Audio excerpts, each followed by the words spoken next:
Hello viewers. இந்தியாவும் south ஆஃப்ரிக்காவும் இப்போ வந்து பார்த்திங்கன்னா ஒன் டே நேற்று விளையாண்டுருக்காங்க. இந்த ஒன் டேவை பொறுத்த வரைக்கும் சொல்லவே தேவையில்ல, இந்தியா எவ்வளோ அபாரமாக விளையாடினாங்க அப்படிங்கிறத நம்ம வந்து பார்த்துருப்போம். ஆல்ரெடி T20யில் வந்து பார்த்திங்கன்னா ஒரே ஒரு போட்டியில் நம்ம சொதப்பியிருந்தாலும் அடுத்த போட்டியில் எப்படியே வெற்றி பெற்று நம்ம வந்து பார்த்திங்கன்னா சம்மன் பண்ணிட்டோம். இப்போ வந்து பார்த்திங்கன்னா அடுத்ததாக ஒன் டே நடந்துகிட்ருக்கு. ஸோ 3 ஒன் டே இருக்குது. இந்த 3 ஒன் டேயில் முதல் போட்டியிலே நம்ம வந்து வெற்றி பெற்றுட்டோம். ஸோ கண்டிப்பாக வந்து பார்த்திங்கன்னா இந்திய அணியில் இருக்கக்கூடிய ஒரு ப்ளஸ் பாயிண்ட் என்ன அப்படின்னு கேட்டிங்கன்னா, மைனஸ்னு சொல்லலாம், ப்ளஸ்ன்னு சொல்லலாம். காரணம் என்னென்னா, 3லேயுமே இப்போ நம்ம சவுத் ஆஃப்ரிக்கா டூர் போயிருக்கோமா, அங்கே T20 நடக்குது, ஒன் டே நடக்குது, டெஸ்ட்டு நடக்குது. 3லேயுமே வீரர்கள் வந்து பார்த்திங்கன்னா மேக்ஸிமம் ஒரு 6 பிளேயர்ஸ் டிஃப்ரெண்ட்டான பிளேயர்ஸ் தான். புது பிளேயர்ஸ் தான் எல்லாமே வந்து பார்த்திங்கன்னா விளையாடுறாங்க. புது பிளேயர்ஸ்னால் டிஃப்ரெண்ட்டாக விளையாடுறவங்க, அதாவது இதில் விளையாடுறவங்க அதில் விளையாட மாட்டாங்க, அதில் விளையாடுறவங்க இதில் விளையாட மாட்டாங்க. ஸோ இந்த ஒன் டேயில் கேப்டனாக பணியாற்றிய KL ராகுல் முதல் போட்டி அப்படின்னே சொல்லலாம், முதல் கேப்டன் அப்படின்னே சொல்லலாம். ஸோ கேப்டனுக்கு பிறகு கிடைத்த முதல் வெற்றி அப்படின்னு கூட சொல்லலாம். ஸோ இந்த வெற்றிக்கு பிறகு அவர் என்ன சொன்னார், அதே போல் சவுத் ஆஃப்ரிக்கா கேப்டன் தோல்விக்கு பிறகு என்ன சொன்னார் அப்படிங்கிற பல முக்கியமான தகவலை பற்றி தான் இந்த வீடியோவில் நம்ம பார்த்து தெரிஞ்சுக்க போகிறோம். ஸோ அதுக்கு முன்னாடி நம்ம சேனலை சப்ஸ்கிரைப் பண்ணலன்னா மறக்காமல் சப்ஸ்கிரைப் பண்ணிக்கோங்க. அப்படியே அந்த பெல் பட்டனையும் ப்ரெஸ் பண்ணிக்கோங்க. வாங்க வீடியோக்குள்ளே போகலாம்.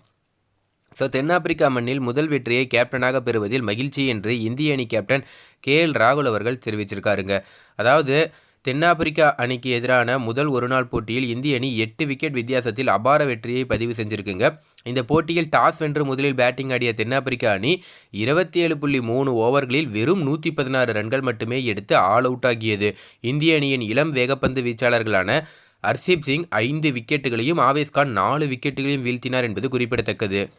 முக்கியமான பிளேயர்ஸாக பார்க்கப்படுற ரோஹித் சர்மாவாக இருக்கட்டும், விராட் கோலியாக இருக்கட்டும், அவங்களாம் இனிமேல் ஒன் டேவாக இருக்கட்டும் T20யில் விளையாட மாட்டாங்க அப்படிங்கிற மாதிரி பேசப்பட்டு வருது. பட் என்ன நடக்க போகுது அப்படிங்கிற நம்ம பொறுத்திருந்து தான் பார்க்கணும். ஸோ அடுத்த நடக்கக்கூடிய டெஸ்ட்டில், இதே சவுத் ஆஃப்ரிக்காவில் நடக்கக்கூடிய டெஸ்ட்டில் அவங்க விளையாடுவாங்க.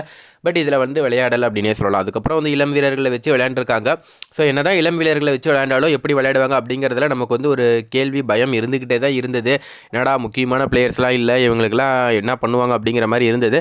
பட் ஆனால் வந்து பார்த்திங்கன்னா ஒரு காலத்தில் விராட் கோலி, ரோஹித் சர்மா கூட முக்கியமாக இல்லாமல் தான் இருந்திருப்பாங்க. பட் இன்றைக்கி வந்து பார்த்திங்கன்னா அவங்க முக்கியமாக பார்க்கப்படுதல். அதுபோல் இளம் வீரர்களை தயார்படுத்தணும் அடுத்த உலக கோப்பைக்கு அப்படிங்கிற நோக்கத்தில் BCCI வந்து பார்த்திங்கன்னா முடிவு பண்ணியிருக்காங்க. ஸோ அதனால் அவங்களே வந்து ஒரு குழப்பத்தில் இருக்காங்க. BCCIயை பொறுத்த வரைக்குமே யார் சிறப்பாக பண்ணுவாங்க அப்படிங்கிறத ஒரு நோக்கத்தின் அடிப்படையில் மட்டுமே ஒரு T20 எடுத்துக்கிட்டிங்கன்னா அதில் ஒரு சில பிளேயர்ஸ் எடுத்துக்கலாம், ஒன் டே எடுத்துக்கிட்டிங்கன்னா அதில் ஒரு சில பிளேயர்ஸ் இருக்கட்டும் அப்படிங்கிற மாதிரி பிளான் பண்ணியிருக்காங்க. டெஸ்ட்டில் சீனியர்ஸை போட்டுக்கிட்டாங்க. ஸோ அப்படி KL ராகுல் தலைமையில் அப்படின்னே சொல்லலாம். ஸோ KL ராகுல் ஒன் டேவை கரெக்டாக பார்த்துக்குவார் அப்படிங்கிற ஒரு நம்பிக்கையில் கொடுத்துருக்காங்க. முதல் போட்டியிலே வந்து அபார வெற்றியும் பெற்றிருக்காரு. சரி, ஓகே. அதாவது என்ன அபார வெற்றி அப்படிங்கிறப்ப வந்து 27 ஓவருக்கு வந்து பார்த்திங்கன்னா வெறும் 116 ரன்கள்லேயே ஆல் அவுட் ஆக்கிட்டாங்க. ஸோ அதுவே வந்து பார்த்திங்கன்னா ஒரு மிகப்பெரிய ஒரு சாதனை அப்படின்னே சொல்லலாம். சரி, ஓகே. இதுக்கு பின்னாடி வந்து பார்த்திங்கன்னா களமிறங்கிய இந்திய அணி 16.4 ஓவர்களில் 2 விக்கெட் இழப்பிற்கு 117 ரன்கள் எடுத்து அபார வெற்றியை பதிவு செய்ததுங்க. இந்திய அணி தரப்பில் கடைசி வரை களத்தில் இருந்த சாய் சுதர்சன் 43 பந்துகளில் 55 ரன்களை விளாசியிருக்காரு. அதே போல் சிறப்பாக ஆடிய ஸ்ரேயாஸ் ஐயர் 52 ரன்கள் எடுத்து அசைத்திருக்காருங்க. ஸ்ரேயாஸ் ஐயர்லாம் வந்து பார்த்திங்கன்னா T20யில் ரொம்பவே சொதப்புறாரு. ஒரு சில பிளேயர்ஸ் வந்து பார்த்திங்கன்னா T20யில் சொதப்ப ஆரம்பிச்சிடுறாங்க. பட் ஒன் டேயில் கொஞ்சம் நல்லா பெர்ஃபார்ம் பண்ண ஆரம்பிச்சிடுறாங்க. இப்போது ஸ்ரேயாஸ் ஐயர் T20லேயும் இருந்தார், இதுலேயும் இருந்தார். பட் சுபம் கில் வந்து பார்த்திங்கன்னா ஒன் டேலேயும் இருப்பார், T20லேயும் இருப்பார். பட் ஆனால் இந்த டைம் வந்து பார்த்திங்கன்னா T20யில் விளையாடுறாரு, பட் ஒன் டேயில் விளையாடல.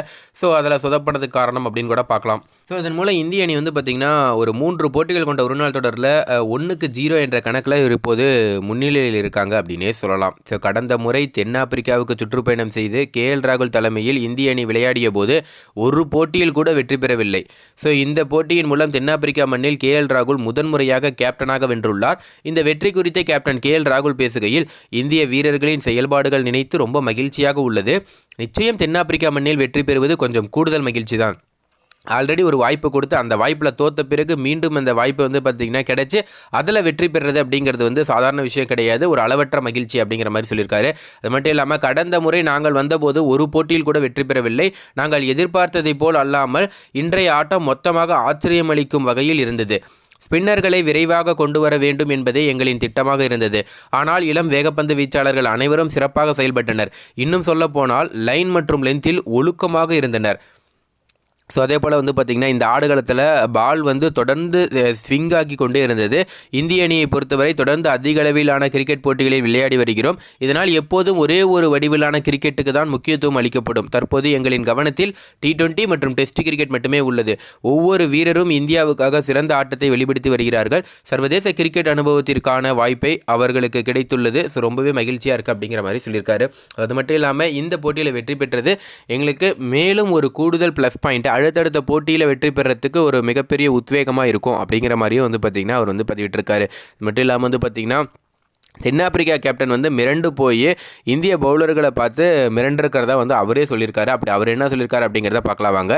ஸோ தென்னாப்பிரிக்காவுக்கு எதிரான முதல் போட்டியில் இந்திய அணி 200 பந்துகள் எஞ்சிய நிலையில் 8 விக்கெட் வித்தியாசத்தில் வெற்றி பெற்றது அப்படிங்கிறது வந்து சாதாரண ஒரு விஷயம் கிடையாதுங்க. ஸோ அதை பார்த்துட்டு அவங்களே வந்து தென்னாப்பிரிக்கா வீரரே ஒரு சில விஷயங்கள் வந்து சொல்லியிருக்காரு. ஆட்டத்தின் முதல் பந்தில் இருந்தே எங்களுக்கு பிரச்சனை தொடங்கிடுச்சிங்க அப்படிங்கிற மாதிரி வந்து பார்த்திங்கன்னா அவர் வந்து சொல்லியிருக்காரு. அதாவது நிறைய ரன்கள் அடிக்கலாம் அப்படிங்கிற மாதிரி நாங்கள் நினச்சிருந்தோம். பட் அது வந்து நடக்கலை. அது மட்டும் இல்லாமல் வந்து பார்த்திங்கன்னா ஆடுகளும் தாங்கள் கணித்தது போல் செயல்படவில்லை அப்படிங்கிற மாதிரி வந்து பார்த்திங்கன்னா வருத்தப்பட்டு பேசியிருக்காரு. மேலும் இதை பற்றி பேசும்போது இந்த போட்டி கொஞ்சம் வந்து எங்களுக்கு கடினமாக தான் இருந்தது. ஸோ முதல்ல டாஸ் வென்று நாங்கள் தான் பேட்டிங் செஞ்சோம். நிறைய ரன்கள் அடிக்கலாம் அப்படிங்கிற மாதிரி நினச்சோம். ஆனால் இந்திய வீரர்களுக்கு தான் பாராட்டுகளை கூற வேண்டும். ஆடுகளத்தை அவர்கள் சிறப்பாக பயன்படுத்தி கிரிக்கெட்டுகளை வீழ்த்தினார்கள். ஸோ அப்படிங்கிற மாதிரி அவர் வந்து ரொம்பவே வந்து பார்த்திங்கன்னா இந்தியாவை பெருமைப்படுத்தி பேசியிருக்காரு. எங்களை ஆடுகளத்தில் நிலைத்து நிற்க அவர்கள் அனுமதிக்கவே இல்லை. நாங்கள் பார்ட்னர்ஷிப் அமைக்கவும் இந்திய வீரர்கள் எங்களை விடவே இல்லை. ஆட்டத்தின் முதல் பந்தில் இருந்து எங்களுக்கு பிரச்சனைகள் தொடங்கியது. சரிவில் இருந்து எங்களால் மீள முடியாத அளவுக்கு பண்ணிவிட்டார்கள். ஆடுகளம் இவ்வாறு செயல்படும் என்று நான் நினைக்கவில்லை. ஒரு 6-7 ஓவர்கள் வரை வந்து ஸ்விங் ஆகும். அதன் பிறகு பேட்டிங்கிற்கு சாதகமாகத்தான் இருக்கும் என்று நான் நினைத்தேன். ஆனால் இன்றைய ஆட்டத்தில் பந்து நீண்ட நேரம் ஸ்விங் ஆனது. இதனால் எங்களால் பார்ட்னர்ஷிப்பை அமைத்து விளையாட முடியவில்லை. நிச்சயமாக இது வித்தியாசமான அனுபவமாகத்தான் இருந்தது. விக்கெட்டுகள் விழத் தொடங்கியவுடன் ஆடுகளம் இவ்வாறு இருந்தும் எங்கள் அணி வீரர்கள் அதிரடியாக விளையாடினார்கள். பாசிட்டிவாக விளையாடுவது என்பது முக்கியம்தான். ஆனால் அதே சமயம் புத்தியையும் பயன்படுத்தி விளையாட வேண்டும். ஆடுகளம் எப்படி செயல்படுகிறது என்பதை கணித்து அதற்கேற்ப உங்களுடைய ஷாட்டை தேர்வு செய்ய வேண்டும் அப்படிங்கிற மாதிரி சொல்லியிருக்காரு. நேற்றைய ஆட்டத்தில் நாங்கள் செய்த தவறு குறித்து இன்னும் ஆராய வேண்டும்.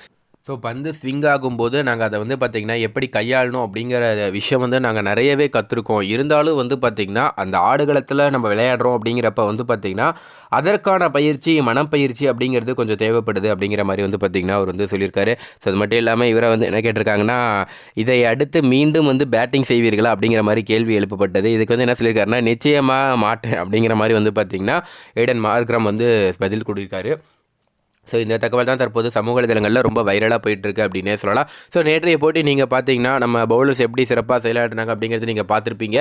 ஸோ இது வந்து நிரந்தரமாக நிலைக்கும்னு நினைக்கிறீங்களா, இல்லை நேற்று ஏதோ அவர் அதிர்ஷ்டத்தால் ஜெயிச்சிட்டாங்கன்னு நினைக்கிறீங்களா?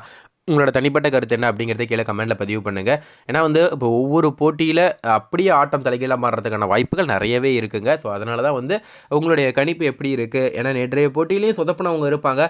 அப்படி சொதப்பின வீரர் யார், அவரை தூக்கிட்டு யாரை போட்டால் கரெக்டாக இருக்கும்னு நினைக்கிறீங்க அப்படிங்கிறத கீழே கமெண்ட்டில் பதிவு பண்ணுங்கள். நன்றி, வணக்கம்.